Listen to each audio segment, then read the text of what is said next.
Yo quiero preguntarte una cosa. Ponemos imaginamos que mañana sale un partido político que tiene la propuesta de hacer lo que propuso George, de poner todos los impuestos en la renta de la tierra. Entonces, imaginemos que gana las próximas elecciones. ¿Qué sería el efecto?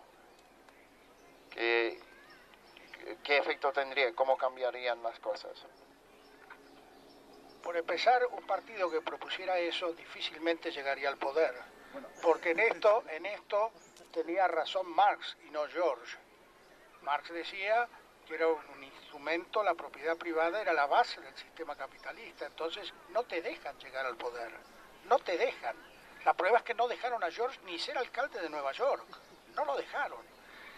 Pero ¿qué pasaría? No se puede hacer de golpe. Un cambio como este hay que hacerlo gradualmente.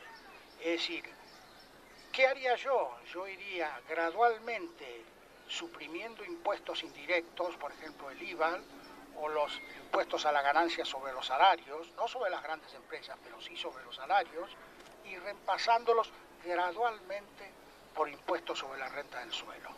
Del suelo, desgravando a los edificios, por lo cual no sería tan gravoso para la gente. Pero sería gravoso igual, porque si ustedes miran su contribución inmobiliaria, por ejemplo, yo he mirado a la mía, estaba evaluado mi casa creo que en 500.000 euros, y la contribución decía que el 65% era valor del suelo.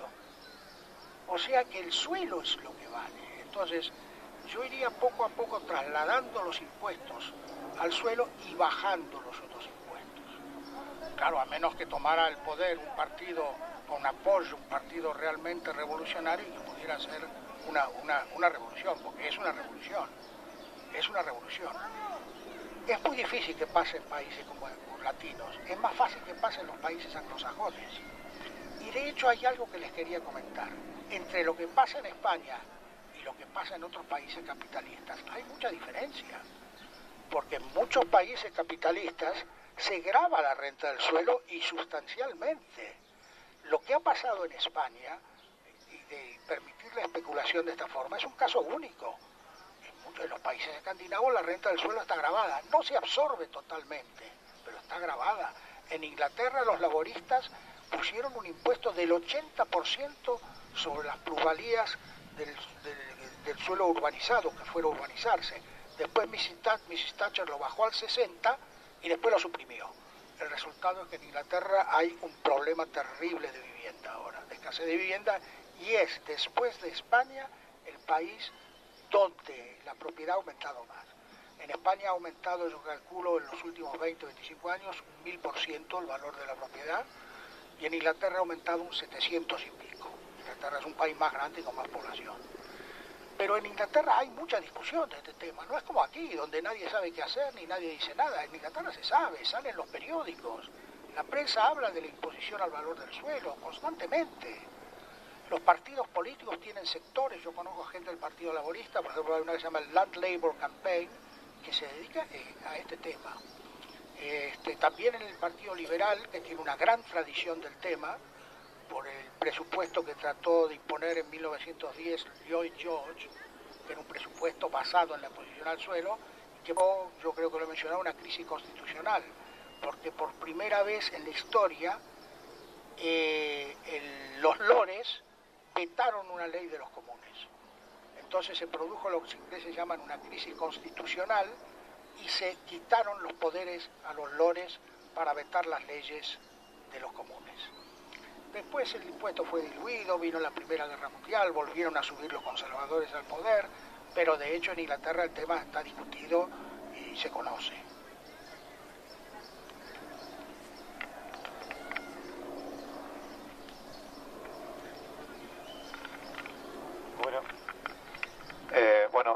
En parte has respondido ya con esta última información, porque quería preguntarte por qué alternativas hay entre no tener nada y, o sea, mejor dicho, no tener nada con el modelo español y la posesión pública del suelo. ¿Qué modelos hay en el mundo que sean intermedios? Y por otro lado, también quería preguntarte, decías al principio que cuando empezaron a repartir la propiedad entre todo el mundo, los pequeños propietarios se convirtieron en aliados con los mismos intereses que los grandes. No sé, con pequeños propietarios, si también te refieres a cualquier persona que tengamos una casa. ¿En qué medida realmente estamos afectados o es simplemente una ilusión que tenemos los propietarios de que nuestra casa vale mucho y al final en realidad no nos afecta en absolutamente nada? Hombre, lo que tú planteas es un tema muy delicado, porque la Iglesia Católica, que sabe bastante de esto, por algo dijo que sean muchos entre el pueblo los propietarios, con lo cual el gran privilegio territorial se ampara en el deseo de los pequeños propietarios de que no le toquen su apartamento, que está aumentando de valor todos los años. Es un cambio de esquema, es un cambio de modelo, porque si se baja el IVA o se suprime el IVA, se suprime el impuesto sobre los salarios, el impuesto a la renta sobre los salarios y las montones de gabelas, y se deja, por ejemplo, un impuesto a las grandes ganancias de capital, y se hace un impuesto importante sobre el suelo y a las plusvalías del suelo, pues claro, el propietario individual va a bajar el valor de su propiedad, pero va a tener otros beneficios. Pero bueno, el Partido Comunista proponía la supresión de la propiedad privada y tuvo muchísimo apoyo y tuvo partidos casi mayoritarios en Italia y en Francia. O sea que la gente a veces entiende las cosas, lo que pasa, y a veces supera su interés particular. Pero lo que tú has dicho es cierto, el interés del pequeño propietario va en contra de esto. Entonces, ¿qué es lo que se puede hacer? Pues ir paulatinamente haciendo medidas graduales, como se ha hecho en algunos estados americanos. Por ejemplo, en Filadelfia los impuestos son altísimos al suelo y la propiedad de la tierra es barata, ¿no? En otros estados era altísima, por ejemplo en California era muy alta, y cuando llegó el cretino de Reagan, de gobernador, impuso un techo a los impuestos al suelo del 1%. Como dice un economista con el cual yo escribí un libro, Fred Folbary, desde entonces los caminos de California se han llenado de mendigos y gente que no tiene dónde vivir. Son temas graduales, son temas poco a poco, poco a poco. Por ejemplo, hay gente que te dice que la tierra no tiene importancia, porque estamos en el mundo de la informática, que estamos en el mundo de las telecomunicaciones y que la tierra no tiene importancia. Pero tierra, en el sentido de León Walras o de George, no es solo el suelo, es toda la naturaleza. Tierra es también el espacio radioeléctrico, que la tierra no tiene importancia, y resulta que por la utilización del espacio radioeléctrico, Carlos Slim en México y el otro en Estados Unidos son las fortunas más grandes del mundo. Son las fortunas más grandes del mundo por el Internet. El Internet utiliza la tierra. ¿Cómo la utiliza? El espacio radioeléctrico, que es naturaleza. Entonces son temas muy complicados. Yo sé que no es una cosa fácil, pero lo que me indigna es ver el silencio que hay en España sobre esto, que ni Izquierda Unida lo toca. Algo hay que decir. ¿Cómo va a crear España 6 millones de puestos de trabajo? Con este sistema económico nunca, no los puede crear. Hay que revertir el sistema. Hay que abrirle el suelo en España a toda la gente. Porque si no, no hay solución. Que no se puede hacer de golpe, ya lo sé. Hay que hacerlo de poco, pero algo hay que hacer. Porque si no, lo que estamos haciendo es haciéndole el juego a los neoliberales, que han sacado la tierra de los programas de las universidades. Solo existe el capital y el trabajo. Entonces la tierra que hacen la meten dentro del capital, cuando es distinta. No es lo mismo un automóvil, un tractor. La tierra aumenta de valor constantemente, capitaliza todo. El automóvil cae de valor cuando pasa el tiempo. Entonces, pues es un cambio de sistema económico. Yo soy consciente de la dificultad del tema, lo he estudiado durante muchos años. Yo ahora presido en Londres una organización que se llama The International Union for Land Value Taxation, que fue fundada en 1926 y que incluye representantes del Partido Laborista, del Partido Liberal, a muchos georgistas, a muchos que no lo son, que son más bien de la idea de León Walras de nacionalizar la tierra, pero es una institución que tiene representantes en todo el mundo y y sobre todo en las colonias anglosajonas. Y en Dinamarca es muy importante, es un país que tuvo muy estudiado el tema de la tierra y tuvo un partido georgista en el gobierno en los años 55-56, que cometió muchos errores, como todos. Vale, me he apuntado yo, ¿vale? Tengo 3 preguntas rápidas. Una es sobre cuando hablabas al principio sobre el valor de la tierra, ¿no? Que decías que no tenía un costo de producción, efectivamente, porque ya está aquí. Sin embargo, sí que tiene un costo cuando la contaminamos, o sea, de reproducción, se podría decir, ¿no? Entonces, claro, cuando se contamina, se utiliza y se deja muerta o se tiene que quedar no sé cuántos miles de años porque sirve para poner ¿cómo se llama? Un teste para las nucleares, ¿no? Para tener ahí el uranio, todo lo que sea. O sea, ese costo sí que lo tiene, o esa pérdida, ¿sabes? Entonces, es una pérdida, entonces, pero eso sí que hay que valorarlo. Claro, entonces, bueno, quería que nos explicaras un poco eso, porque no tiene un costo de producción, pero sí que tiene un costo de una pérdida, ¿vale? Espera, esa es la primera, te las hago todas de seguida. Luego quería que nos contaras un poco actualmente cuáles son las visiones sobre la Tierra, ¿no? Cuáles son las teorías que los grupos están llevando sobre cómo grabar la Tierra, o la propiedad privada, o todo esto, cuáles son los grandes movimientos y grandes ideas que hay. Y luego por último era un poco lo que, siguiendo la estela de Fran, ¿no? Porque yo sí que creo que de tu propuesta de hacer el cambio poco a poco, a lo mejor, ¿no? Para centrar todos los impuestos y en grabar la tierra, yo creo casi que deberíamos hacer lo contrario, porque creo que porque los pequeños agricultores, por ejemplo, que, bueno, yo vengo de un pueblito de Granada, entonces son todos pequeñitos agricultores, y si tú les dices a ellos que les vas a grabar, encima de que casi no tienen dinero, que les vas a grabar más la tierra, los vuelves locos. Entonces yo creo que a lo mejor haciéndolo de una forma mucho más rápida, para que vean lo bueno que eso es, quiero decir, para que vean que ellos no van a salir perdiendo, en lugar de ir grabándoles poco a poco y de que digan, ¿por qué tengo yo que soportar esto? Sino haciendo esto de una forma rápida, verían el beneficio que esto supone. Y creo que se puede entender, por ejemplo, los jornaleros el SAT en Andalucía, ¿no? Ha intentado, o hace un par de años, creo que fue un año así, ocupó unas tierras públicas que son de la Junta de Andalucía para los jornaleros que no tenían tierra, eran jornaleros, o sea, no son propietarios de tierra, ellos van a trabajar a las tierras.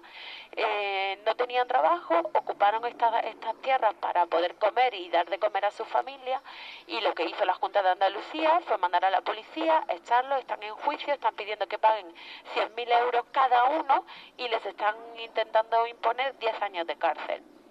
Sin embargo, hay un movimiento bastante fuerte dentro de Andalucía para intentar parar esto y de apoyo a los jornaleros, ¿no? O sea, yo creo que sí que la gente lo puede entender si le dice, si es que no tenemos comida, si es que la tierra es de todos, o sea, es pública, tal. Entonces yo creo que el salto sería mucho más grande. Y ya.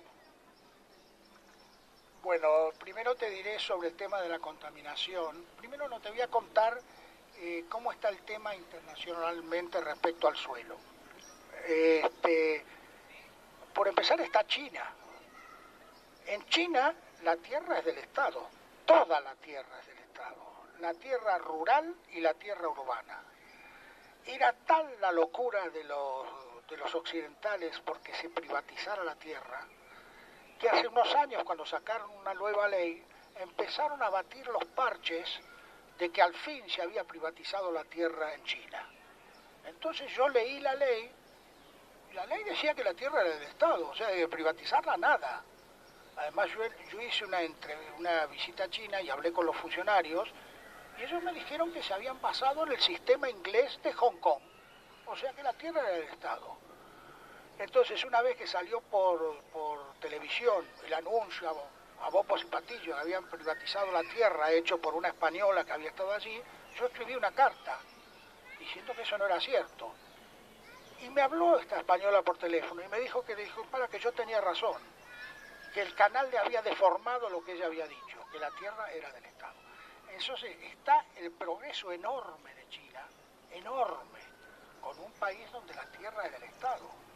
Hay muchos problemas. Hay especulación en el suelo, en China, porque se dan arrendamientos, por ejemplo, para 30 años para industrias y por 70 años para viviendas, y aumenta de valor el arrendamiento. Entonces hay especulación, pero los chinos ya han sacado una ley para gravar esas plusvalías. O sea que hay una conciencia. Además, los chinos se declaran marxistas, no van a privatizar la tierra, no la van a privatizar. Y han sacado de la pobreza a 500 millones de personas, que se dice fácil. En España no podemos sacar de la pobreza a 20 millones. Ellos han sacado a 500 de la pobreza. Ese es un tema. Después está el mundo anglosajón. El mundo anglosajón donde el tema del suelo es distinto. Es distinto, tiene más consideración y están las colonias anglosajonas.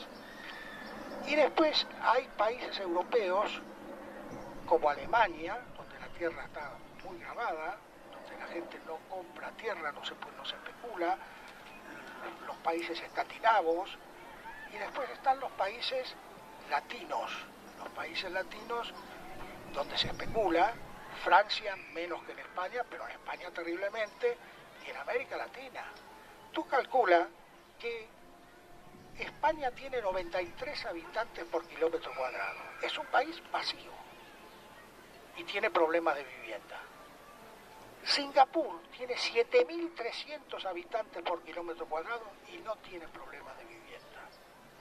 Hong Kong tiene más o menos lo mismo, 7.400 habitantes por kilómetro cuadrado y no tiene problemas de vivienda. ¿Cómo puede ser que España, con 93 habitantes por kilómetro cuadrado, solo con una clase política corrupta e ignorante? Es que no es posible. La Argentina está peor, porque tiene 14 habitantes por kilómetro cuadrado y la gente vive en Villa Miseria alrededor de las ciudades. Pero eso es un poco el panorama en el mundo. Con respecto a lo que dijo Meli, de la polución, es claro, es decir, la mayor parte de los grupos con los cuales yo estoy en contacto, en Dinamarca, en el Reino Unido, están en contacto con los verdes, y el tema que tú señalas es una preocupación. Ellos quieren grabar a la polución, grabar a los que arruinan la tierra. Es decir, eso es un tema que está muy presente. ¿Y el tema de los jornaleros? Andalucía es una provincia donde el tema de la tierra siempre ha apasionado, porque ha sido una provincia de terratenientes. Pero hay que entender el problema. Claro, uno no puede parar las reacciones violentas de la gente que no tiene para comer, que no tiene con qué vivir. A eso conducen estas situaciones, a eso conducen. Pero ¿cuál es la solución? La solución no es dividir la tierra, eso es un error. Eso hizo la Revolución Francesa, dividió la tierra, persiguió a los fisiócratas, los guillotinó y dividió la tierra y creó una nueva casta de favorecidos. Pero en realidad uno tiene que enfrentarse con lo que es el mundo de la España en que vivimos. Ha sido llevada, las clases trabajadoras han sido llevadas a una situación de desesperación en que tampoco se pueden controlar las cosas.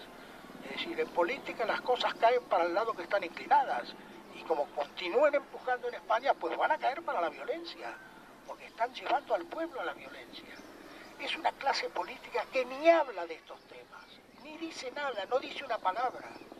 Lo que espera es que vuelva a aumentar el valor de la tierra, que vuelva a especularse, para poder seguir con comisiones ilegales, con coimas, con paraísos fiscales. Espera eso es lo que espera todo el Partido Popular, el Partido Socialista. No dicen nada, ni una palabra de cómo realmente es un cambio de sistema en España.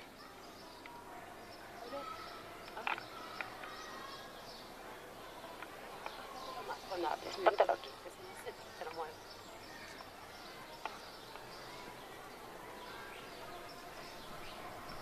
Hola.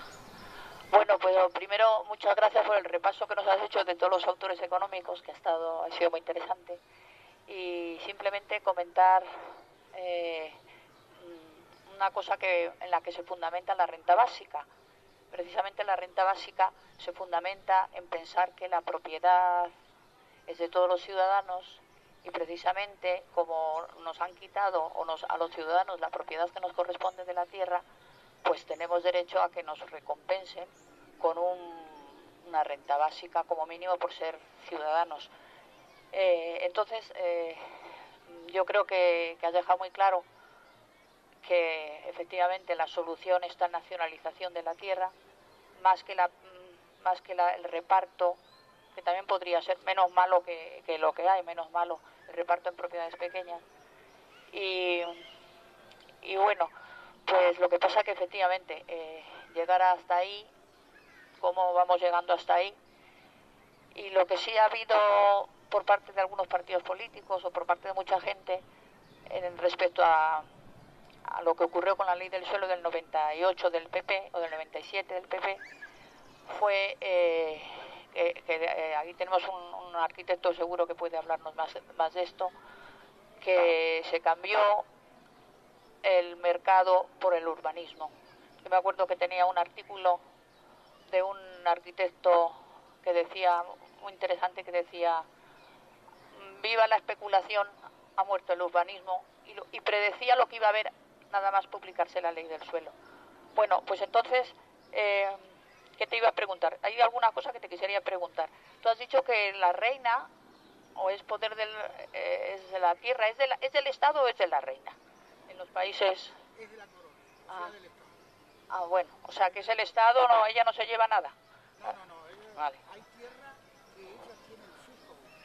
La corona, digamos, la reina tiene el fijo de tierra de la corona. Sí. Hay tierra en Inglaterra que la reina es el freeholder, o sea, tiene la tenencia libre y no paga renta. Pero toda la tierra es la corona, incluso la tierra que la reina tiene como freeholder. Yo, por ejemplo, vivía en una casa en Londres en que el freeholder era la iglesia de Inglaterra. Es decir, yo pagaba renta, compré un apartamento y por supuesto en el precio estaba incluida la renta del suelo, se lo pagaba la iglesia de Inglaterra, que se quedaba con la renta. O sea que en Inglaterra, aunque la tierra es de la corona, hay especulación, mucha. Lo que pasa es que incluso el freeholder, o sea, el tenedor libre, es legalmente un arrendatario de la corona. Te quiero decir otra cosa con respecto a la renta básica. A mí me parece un concepto muy interesante, muy interesante, porque la renta básica podría salir de la renta del suelo perfectamente. Hay cosas interesantes y además en lugares increíbles. Por ejemplo, en Alaska. En Alaska se paga una renta a la población con los beneficios del petróleo. Es decir, todo el petróleo, todos los años se reparte a cada habitante de Alaska una suma de dinero importante, importante no para hacerse rico, pero importante, como beneficio del petróleo que le tocan a cada australiano, a cada habitante de Alaska. Es una cosa interesante, pero lo que me dice de la renta básica yo lo tengo muy en cuenta, es una cosa muy interesante, por supuesto. Bueno, y otra cosa que tenía aquí apuntado, que me parece también muy interesante, que has hablado de que esté con el Tableau Economique, y efectivamente a mí me parece que influyó en Marx y ha influido en un instrumento que me parece fundamental, que es la planificación, porque la planificación se pone en práctica en la URSS, y la planificación es una tabla de Quesnay más detallada. Y bueno, pues entonces nosotros también con la planificación es un instrumento que tenemos, no es una planificación centralizada, sino una planificación descentralizada y con los ciudadanos, pero que es un tema muy importante que has tocado. Y luego otra cosa que tenía aquí es que has comentado Singapur y Hong Kong, pero son paraísos fiscales, tienen muchísimo dinero, no me extraña que no tengan problemas de vivienda también. Hong Kong ahora no es un paraíso fiscal, los chinos se han encargado de acabar bastante con eso. En cuanto a Singapur, pues yo he estado ahí, tienen impuestos, pero tú calculas el nivel de diferencia.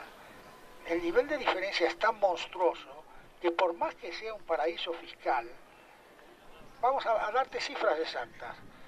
Singapur tiene 7.546 habitantes por kilómetro cuadrado. Que paraíso fiscal o no, para que la gente de Singapur no tenga problema de vivienda, Hombre, tiene que ser porque la tierra es del Estado, si no es imposible. Hong Kong tiene, para ser exacto, 6.516 habitantes por kilómetro cuadrado. Tampoco tiene problema de vivienda.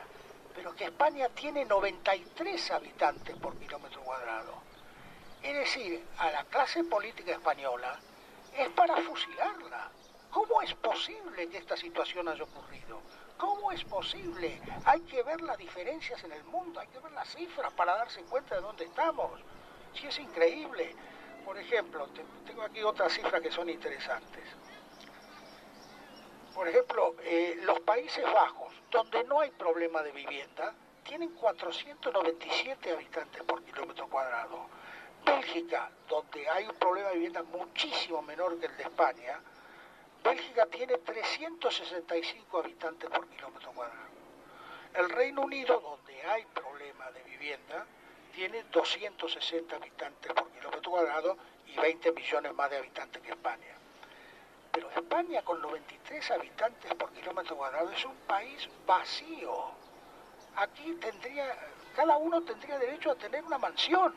Cada español podía vivir en una casa de 2 plantas con 5 habitaciones.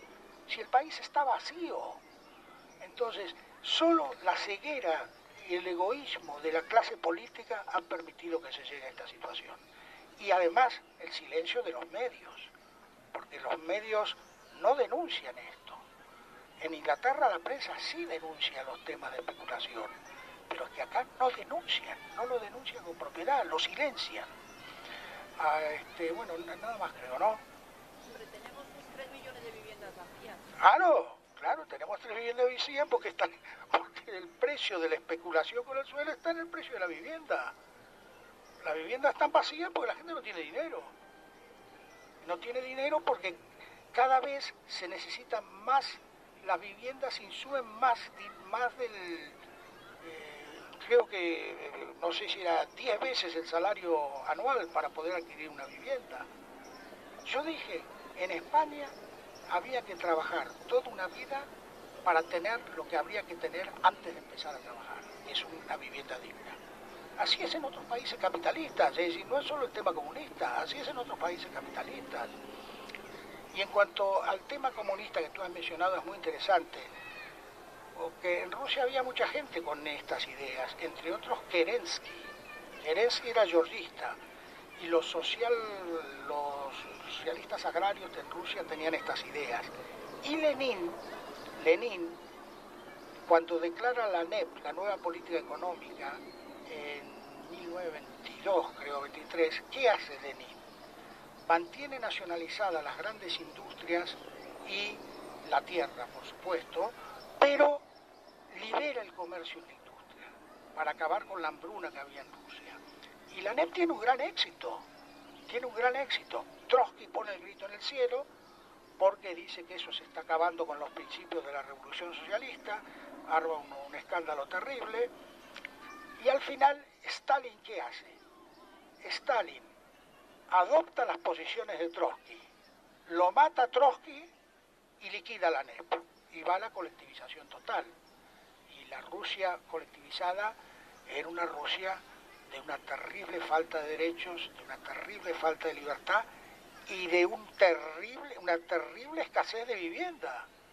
Porque el problema no es poner todo en manos del Estado, el problema es poner en manos del Estado la naturaleza, lo que es un monopolio por naturaleza, pero la actividad privada, ¿en qué va a cambiar la vida de un trabajador porque se nacionalicen las cafeterías o los supermercados? En nada.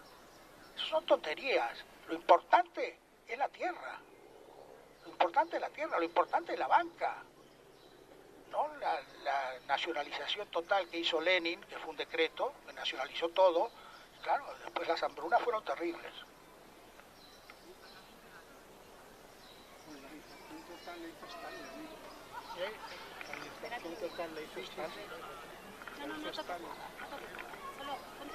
La indexación total la hizo Stalin y sus acólitos. En Cuba hasta las perchas del hotel son del Estado. Y como se te pierda una o te olvides una en tu maleta, no sale el autobús no sale hasta que no aparezca la de esta. Vamos a ver, yo estoy en desacuerdo con lo siguiente. O sea, bajando del mundo maravilloso de teorías agraristas de principios del 19 y principios del 20, es un punto de vista, no. Pero en España la tierra está vinculada a la lucha por la reforma agraria. En Andalucía, y Castilla-La Mancha, en sus formas particulares, pero también en Cataluña.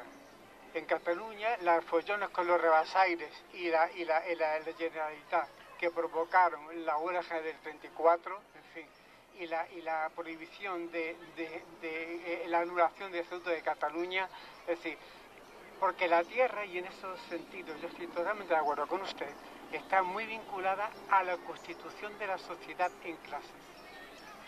Pero yo me siento agredido cuando se quita importancia a lo que significa la reforma agraria en Andalucía y en la lucha por la reforma agraria en Andalucía. Porque eso es siglos de lucha de todo el movimiento agrario andaluz, del movimiento obrero, de los jornaleros y de los pequeños campesinos. No es cierto que el pequeño propietario se sienta vinculado con el señor. Yo tengo mi casa y seguro que no me siento en el mismo terreno que el señor Botín, aunque él tenga también la suya. Es decir, es cierto, yo estoy de acuerdo con usted, el hecho de que se den acciones a los empleados y tal y cual, que ese es el intento. Cierto que ese es el intento, pero continuamente la división de la sociedad en clase hace saltar por los aires esos intentos de la Iglesia.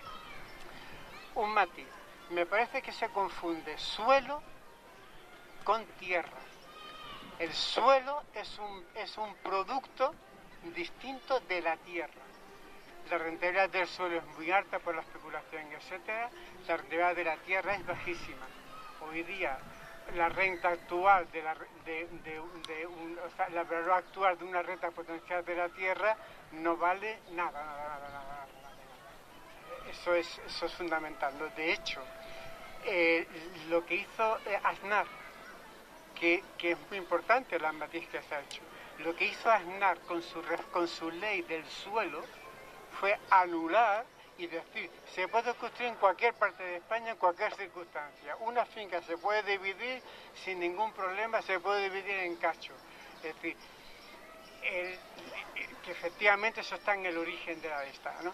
Pero eso se ha corregido ahora.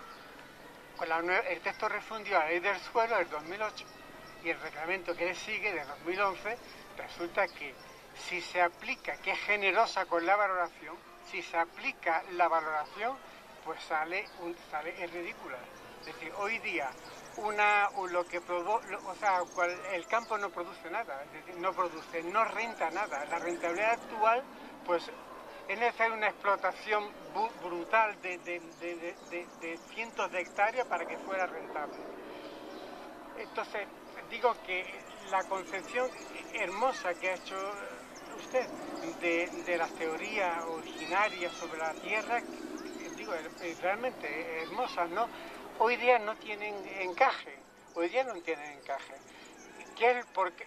por lo que aporta la propia agricultura a la economía en cada país, ¿sabes? No hablé de la tierra agraria. Pues entonces no lo he entendido. Es que es distinto el valor de la tierra. Bueno, sí, pero bueno, claro. Que menos renta produce. Claro, sí, pero si dividimos el número de personas de España por la superficie total agraria y no agraria, estoy legitimado para decir que hay una confusión entre tierra y suelo para urbanización. Hablo de espacio económico. Bueno. Te agradezco muchísimo tu intervención, pero yo coincido totalmente contigo en que la tierra agraria es la que menos renta produce. La tierra que más trigo produce en España es la de Goya y Serrano. Tú conviertes la renta de la tierra de Goya y Serrano en trigo y es la que más trigo produce. Es absurdo. Es decir, la reforma agraria, yo estoy de acuerdo con usted en que la reforma agraria en Andalucía pues representa reivindicaciones totalmente aceptables y totalmente dignas de apoyo, pero tienen que ir acompañadas de otras medidas. Tienen que ir acompañadas de otras medidas, porque si no, no solucionan el problema de fondo. Yo de ninguna forma me opongo a eso, pero cuando yo hablo de suelo o de tierra, hablo de espacio económico, y también he hablado de espacio radioeléctrico, que también es tierra en el sentido de naturaleza, pero la tierra que importa, la que importa ahora, donde se ha basado el problema de España, no es la tierra agraria, es la tierra urbana. De ahí ha salido la corrupción, de ahí sale la desocupación, es de la tierra urbana y suburbana. También, pues el acceso a la tierra agraria es importante, pero como usted muy bien dice, la rentabilidad de las empresas agrarias está por el suelo, tienen poquísima rentabilidad, porque están abrumadas de impuestos, porque están abrumados de gabelas, porque todo el sistema económico está deformado. Entonces, lógicamente, en un sistema deformado como este, pues claro, es muy difícil subsistir para una empresa en la ciudad y en el campo.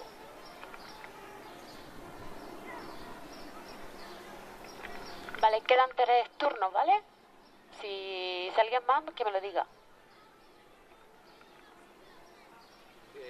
Bueno, yo quería comentar que cuando estamos hablando de nacionalización, lo que quiere decir es poner la tierra o poner los recursos en manos del Estado. El problema es que los estados cambian, los estados no son algo monolítico. En un momento determinado tienen una tendencia y en otro momento determinado tienen otra, como por ejemplo en Rusia.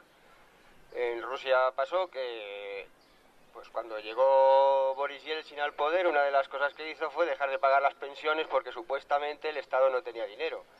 Eso hizo que mucha gente que tenía una casa donde vivir, mucha gente mayor, simplemente se quedó sin ningún recurso y tuvo que mal vender su propiedad, su casa, a gente que ha ido haciendo grandes negocios con eso.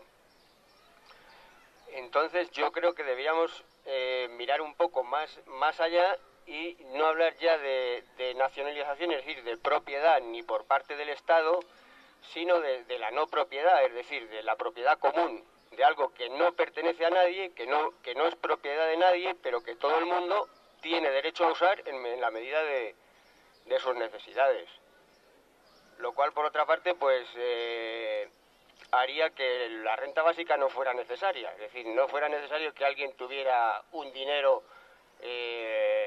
para vivir, porque ya tendría el derecho a usar algo que le daría para vivir. Supongo que eso es bastante complicado, si ya es difícil poner un impuesto a la tierra, si ya es difícil nacionalizar, eso sería mucho más complicado, pero sería un paso, digamos, sería un último paso, ¿no? Totalmente de acuerdo con lo que dices. Es decir, yo tengo clarísimo que los estados cambian de signo, pero la historia es así. La historia es un constante vaivén, pero como decía Kant, el filósofo alemán, la historia tiene una dirección. Los grandes principios de la Revolución Francesa están ahí. Los estados cambian, pero los principios siguen ahí. Cosas que hizo la Revolución Rusa están ahí, a pesar de que la revolución haya fracasado y que haya caído el sistema soviético. Es decir, yo entiendo que habrá, en un tema tan complejo y tan delicado como este, habrá muchos avatares históricos. Pero bueno, también la posición de la Iglesia puede cambiar en este tema. También puede cambiar. Sería hora de que cambiara.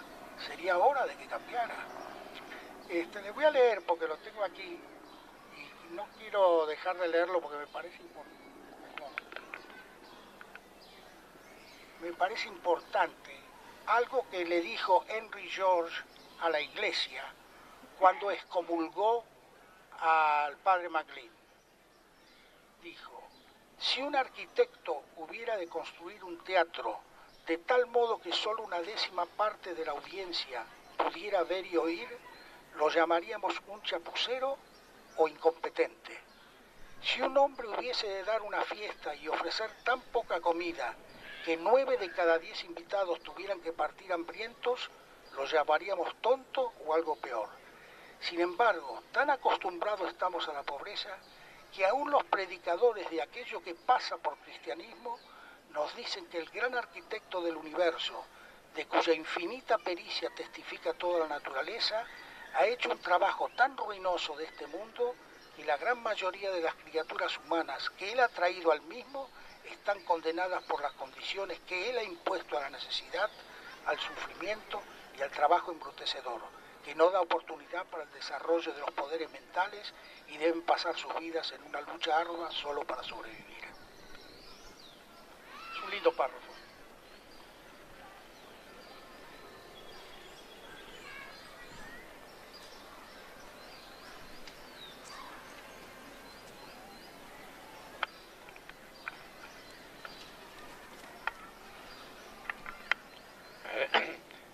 Vamos a ver, quiero darte las gracias por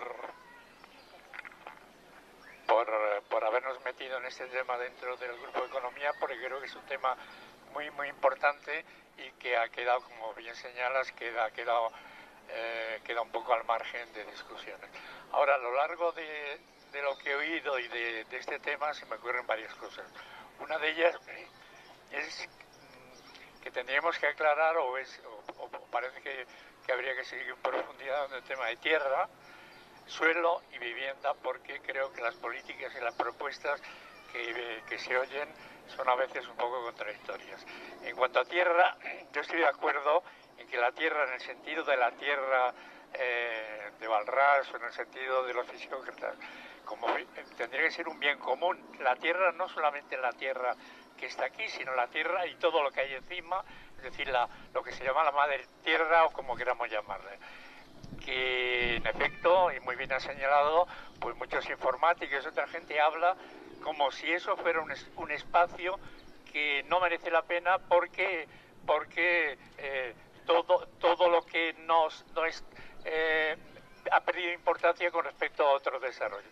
Entonces está el tema de la tierra, vale, y el tema de la propiedad de la tierra y la nacionalización de la tierra, que es un tema básico, o tendríamos que plantearlo. Entonces, pero una cosa es la tierra y otra cosa es el suelo, y lo que hemos visto en el caso de la burbuja inmobiliaria y lo que pasa aquí en España es precisamente el suelo urbano, suelo urbanizable o suelo rural. Entonces, el suelo, hemos tenido la burbuja, ha subido el precio del suelo, ha subido bastante, subió desde 2004 a 2007, 2007 al 2011, al 2012 ha bajado en España un 35%, es decir, que nos movemos en una serie de ondas donde el precio del suelo, por la especulación que ha habido antes, ha venido condicionado por las políticas ligadas a la tierra. Pero el tema de la tierra y el tema del suelo tienen que tener enfoques distintos, porque, como bien habló el compañero, el tema de la revolución agraria y de la toma del campo ha sido una de las reivindicaciones en España y en otros países, que en este momento está un poco dejado de lado, porque la renta agraria, la renta de la gente, no tiene ningún valor. Y España, como bien dices, es un país absolutamente vacío, que está concentrado por el nivel de urbanización en muy pocos sitios, pero el resto está abandonado y nadie le hace caso, cuando se podría poner en valor. Entonces, y luego está el tema de la vivienda. Y en el tema de la vivienda se ha dicho alguna cosa, porque ha dicho el tema del IBI, el tema del impuesto de la vivienda. En efecto, estamos pagando un IBI tremendo los que tenemos, somos propietarios, pero cuando hablamos ya de cara a las posibles alianzas de clases, o propietarios o no, ¿cómo tendríamos que plantearnos? Estamos hablando de que todo español debería tener como derecho una vivienda digna. Entonces todos, si eso fuera así, nos convertiríamos en propietarios de la vivienda. Hay gente que no puede acceder por las políticas que se están haciendo. Pero en este caso, yo no llamaría a esos propietarios ciudadanos comunes y normales que están enfrentados a los que son los grandes propietarios, y ahí tenemos un tema de clases, de grandes propietarios agrarios, que ha sido tradicionalmente en España, o grandes propietarios en este momento de suelo o de viviendas, que pueden ser las inmobiliarias o pueden ser los bancos. Entonces habría que seguir analizando este tema, porque si no, parece que ser propietario de una vivienda tendríamos que descartarlo, ir a procesos como pasa en otros países, donde la mayor parte de la gente en Europa no aspira a ser propietarios, sino el tema del alquiler. Entonces, esto deja abierto para mí una serie de temas que tendremos que seguir avanzando, porque si no, las políticas de impositivas o las políticas de alianzas de clases podrían ser distintas a la hora de proponer soluciones políticas. Y no me quiero meter en el lío que nos están diciendo ahora desde Alemania y otros lados, que dicen que en España y en otros países somos muchísimo más ricos que ellos porque somos propietarios de vivienda y eso contabiliza. Luego, este es un tema que habría que ver qué es lo que sería más conveniente para nosotros. Vivienda, alquiler, imposición de la vivienda, ¿qué se hace con los grandes propietarios? En España, en Inglaterra puede ser la reina, pero aquí la Casa de Alba tiene una gran cantidad del suelo español y del suelo agrario español, y ahí está, ¿no? Y respecto a eso algo lo hay que hacer. Gracias, Ricardo. Yo he hablado de este tema antes contigo y creo que tú eres una buena muestra de que el pequeño propietario el tema le duele. El tema le duele, no es que sea un aliado del gran propietario, es que le duele el tema. Entonces tiene una resistencia natural al tema, porque claro, afecta a su propiedad. Pero yo te quiero señalar una cosa. Puede haber propiedad de un apartamento, en China la hay. Lo que no eres propietario es de la tierra, pero tú tienes tu apartamento, lo puedes vender, lo que no puedes vender es la tierra. En Singapur, la gente es propietaria de sus apartamentos y los vende, pero la tierra no. La tierra no se vende. Le dan por ejemplo, un leasing por 60 años o 50 años y cuando vence el leasing, los propietarios de los apartamentos tienen que renovarlo y la renta del suelo va al Estado. Entonces Singapur tiene uno de los países con impuestos indirectos más bajos del mundo. Claro, la renta del Estado, la renta del suelo produce más que el impuesto a los réditos. Pero entonces el tema, Ricardo, no es la gente, claro que tiene derecho a una vivienda, pero que la vivienda tenga que ser en propiedad romana con el suelo incluido, ¿eso por qué? ¿Por qué tiene que tener el suelo incluido en la vivienda? Yo te digo por qué lo tiene que incluido, porque ahí está la ganancia. La gente quiere el suelo porque ahí está la ganancia. Eso es como cosas en realidad. Eso es como son las cosas en realidad. Por supuesto que es muy difícil. Por supuesto que es dificilísimo. Pero si hablamos de un cambio de modelo, tenemos que hablar de un cambio de modelo en serio. Y no hay cambio de modelo sin tocar este tema. Eso tenlo por seguro, Ricardo. O tocas este tema o volverá la espiral de la especulación inmobiliaria. Seguro. Eso porque además son ciclos de 18 años que han sido estudiados por grandes economistas, por Fred Harrison, por Mason Gaffney en Estados Unidos, ya han estudiado, son ciclos de 18 años.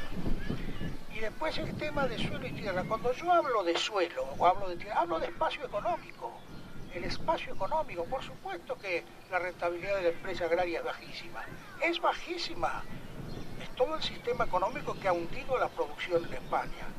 Pero el problema es cómo encaramos el espacio económico, en el cual está el espectro electromagnético también. Ese es el tema, el espacio económico, diferenciar entre tierra y suelo, el espacio económico. Que el espacio económico en el campo ahora rinde poco, pues está claro, rinde poco. Si a mí me preocupa menos la renta agraria que la renta suburbana, que es donde ha estado la especulación, ¿no?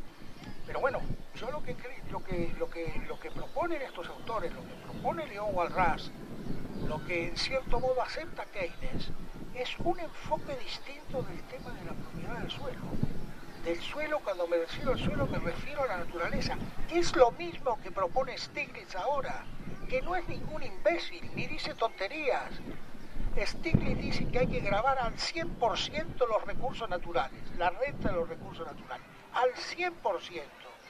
No dice como George al 90% o como algunos han hecho por ejemplo en Taiwán, de grabarlo con el 60%. No, él dice el 100% de los recursos naturales. ¿Y cuál es el principal de los recursos naturales? La tierra, el suelo. Es el principal de los recursos naturales.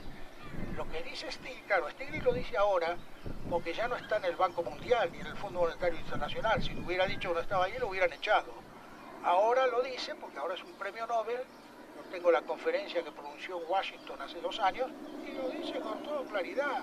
Y además habla de las ideas de Henry George y dice que fue un gran progresista del siglo XIX, cosa que un economista académico nunca se atrevería a decir si no tuviera la fama que tiene Stiglitz ahora.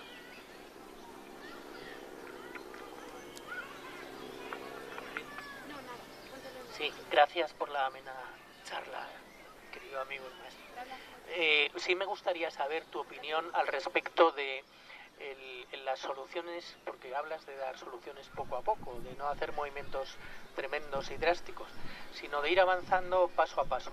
Entonces me gustaría saber tu opinión en lo que es el proyecto bolivariano de la vivienda del difunto Hugo Chávez. ¿Qué te parece esta opción? No conozco exactamente cómo era el proyecto bolivariano y no me gusta hablar de lo que no sé.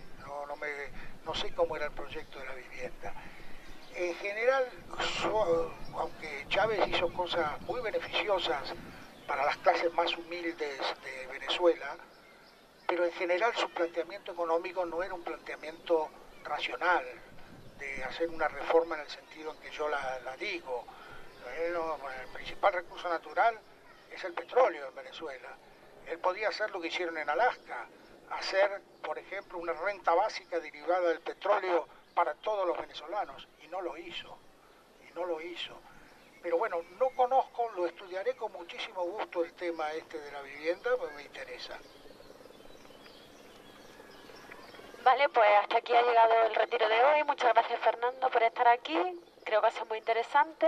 Un aplausito, me lo separo, vale. Vale, entonces el próximo retiro será dentro de 2 semanas, que si no me equivoco es domingo 16 de junio, ¿vale? Queremos comenzar con un ciclo del trabajo, hablando sobre trabajo, así que espero que tengamos un ponente para ese día, que todavía no lo tenemos, ¿vale? Así que, como siempre, muchas gracias a todos. Ayudarnos a difundir el retiro, contárselo a vuestros amigos, mandar email. Sabéis que lo publicamos en Toma la Plaza, en madrid.tomalaplaza.net, lo publicamos en Facebook, en Twitter, así que nada, ayudarnos a difundir y que cada vez el conocimiento llega más y las discusiones sean más profundas entre todos. Y gracias a todos.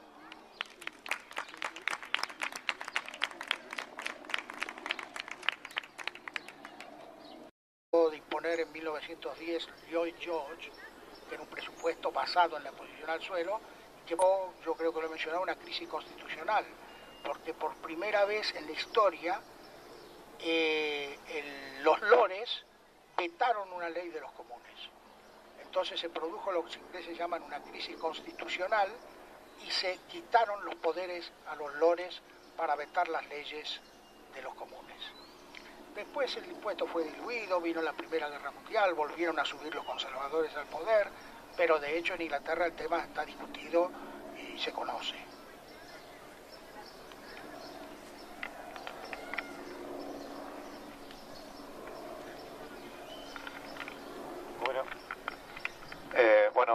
En parte has respondido ya con esta última información, porque quería preguntarte por qué alternativas hay entre no tener nada y, o sea, mejor dicho, no tener nada con el modelo español y la posesión pública del suelo. ¿Qué modelos hay en el mundo que sean intermedios? Y por otro lado también quería preguntarte, decías al principio que cuando empezaron a repartir la propiedad entre todo el mundo, los pequeños propietarios se convirtieron en aliados con los mismos intereses que los grandes. No sé, con pequeños propietarios, si también te refieres a cualquier persona que tengamos una casa. ¿En qué medida realmente estamos afectados, o es simplemente una ilusión que tenemos los propietarios de que nuestra casa vale mucho y al final en realidad no nos afecta en absolutamente nada? Hombre, lo que tú planteas es un tema muy delicado, porque la Iglesia Católica, que sabe bastante de esto, por algo dijo que sean muchos entre el pueblo los yo quiero preguntarte una cosa. Ponemos imaginamos que mañana sale un partido político que tiene la propuesta de hacer lo que propuso George, de poner todos los impuestos en la renta de la tierra. Entonces, imaginemos que gana las próximas elecciones. ¿Qué sería el efecto? ¿Qué efecto tendría? ¿Cómo cambiarían las cosas? Por empezar, un partido que propusiera eso difícilmente llegaría al poder, porque en esto tenía razón Marx y no George. Marx decía que era un instrumento, la propiedad privada era la base del sistema capitalista, entonces no te dejan llegar al poder, no te dejan. La prueba es que no dejaron a George ni ser alcalde de Nueva York, no lo dejaron. Pero ¿qué pasaría? No se puede hacer de golpe. Un cambio como este hay que hacerlo gradualmente. Es decir, ¿qué haría yo? Yo iría gradualmente suprimiendo impuestos indirectos, por ejemplo el IVA, o los impuestos a la ganancia sobre los salarios, no sobre las grandes empresas, pero sí sobre los salarios, y reemplazándolos gradualmente por impuestos sobre la renta del suelo. Del suelo, desgravando a los edificios, por lo cual no sería tan gravoso para la gente. Pero sería gravoso igual, porque si ustedes miran su contribución inmobiliaria, por ejemplo, yo he mirado a la mía, estaba evaluado mi casa creo que en 500.000 euros, y la contribución decía que el 65% era valor del suelo. O sea que el suelo es lo que vale. Entonces, yo iría poco a poco trasladándolo, tiene importancia, porque estamos en el mundo de la informática, que estamos en el mundo de las telecomunicaciones y que la tierra no tiene importancia. Pero tierra, en el sentido de León Walras o de George, no es solo el suelo, es toda la naturaleza. Tierra es también el espacio radioeléctrico, que la tierra no tiene importancia, y resulta que por la utilización del espacio radioeléctrico, Carlos Slim en México y el otro en Estados Unidos son las fortunas más grandes del mundo. Son las fortunas más grandes del mundo por el Internet. El Internet utiliza la Tierra. ¿Cómo la utiliza? El espacio radioeléctrico, que es naturaleza. Entonces son temas muy complicados. Yo sé que no es una cosa fácil, pero lo que me indigna es ver el silencio que hay en España sobre esto, que ni Izquierda Unida lo toca. Algo hay que decir. ¿Cómo va a crear España 6 millones de puestos de trabajo? Con este sistema económico nunca, no los puede crear. Hay que revertir el sistema. Hay que abrirle el suelo en España a toda la gente. Porque si no, no hay solución. Que no se puede hacer de golpe, ya lo sé. Hay que hacerlo de poco, pero algo hay que hacer. Porque si no, lo que estamos haciendo es haciéndole el juego a los neoliberales, que han sacado la tierra de los programas de las universidades. Solo existe el capital y el trabajo. Entonces la tierra que hacen la meten dentro del capital, cuando es distinta. No es lo mismo un automóvil, un tractor. La tierra aumenta de valor constantemente, capitaliza todo. El automóvil cae de valor cuando pasa el tiempo. Entonces, pues es un cambio de sistema económico. Yo soy consciente de la dificultad de propietarios, con lo cual el gran privilegio territorial se ampara en el deseo de los pequeños propietarios de que no le toquen su apartamento, que está aumentando de valor todos los años. Es un cambio de esquema, es un cambio de modelo, porque si se baja el IVA o se suprime el IVA, se suprime el impuesto sobre los salarios, el impuesto a la renta sobre los salarios y las montones de gabelas, y se deja, por ejemplo, un impuesto a las grandes ganancias de capital, y se hace un impuesto importante sobre el suelo y a las plusvalías del suelo, pues claro, el propietario individual va a bajar el valor de su propiedad, pero va a tener otros beneficios. Pero bueno, el Partido Comunista proponía la supresión de la propiedad privada y tuvo muchísimo apoyo, y tuvo partidos casi mayoritarios en Italia y en Francia. O sea que la gente a veces entiende las cosas, lo que pasa, y a veces supera su interés particular.